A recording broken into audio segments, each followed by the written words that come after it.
ඡන්ද පොලේදී නිවැරදිව ඡන්දේ භාවිතා කරන ආකාරය පිළිබඳව මා පැහැදිලි කරන්නට කැමැතියි. මේ මැතිවරණයේදී එක් එක් පළාත් පාලන ආයතනය සඳහා වෙන්වෙන් වශයෙන් ඡන්ද පත්‍රිකා මුද්‍රණය කරලා තියෙන්නේ. ඒ ඡන්ද පත්‍රිකාවල එක් එක් පිළිගත් දේශපාලන පක්ෂය හා ස්වාධීන කණ්ඩායමේ නම් ඇතුළත් කරලා තියෙනවා. ඒ වගේම ඒ නම් ඉදිරියෙන් සලකුණ සටහන් කොට තිබෙනවා. ඒ දේශපාලන පක්ෂයට හෝ ස්වාධීන කණ්ඩායමට වෙන් කරලා තියෙන. ඒ සලකුණ ඉදිරියේ තිබෙන හිස් කොටුවේ ඔබේ කතර සලකුණ ලකුණු කිරීම තමයි කළ යුත්තේ. මේ මා ඔබට පෙන්වන්නේ ඡන්ද පත්‍රිකාවක ආදර්ශයක්. මේ පැත්තේ සඳහන් වෙන්නේ පිළිගත් දේශපාලන පක්ෂ සහ ස්වාධීන කණ්ඩායම් වල නම් ඊළඟට තියෙන්නේ සලකුණු. මේ අයිනේ තියෙන හිස් කොටුවේ ඔබට ඔබේ ඡන්දය ප්‍රකාශ කරන්න පුළුවන්.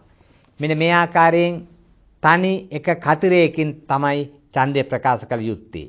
මේ ඡන්ද පත්‍රිකාවේ වෙනත් කිසිදු දෙයක් ලිවීම, ඒ වගේම ඇඳීම, නමක් ලිවීම, කුරුටු ගෑම වෙන කිසිදු ආකාරයේ සටහනක් තැබීම මේ ඡන්ද පත්‍රිකාව ප්‍රතික්ෂේප කිරීමට හේතු වෙනවා.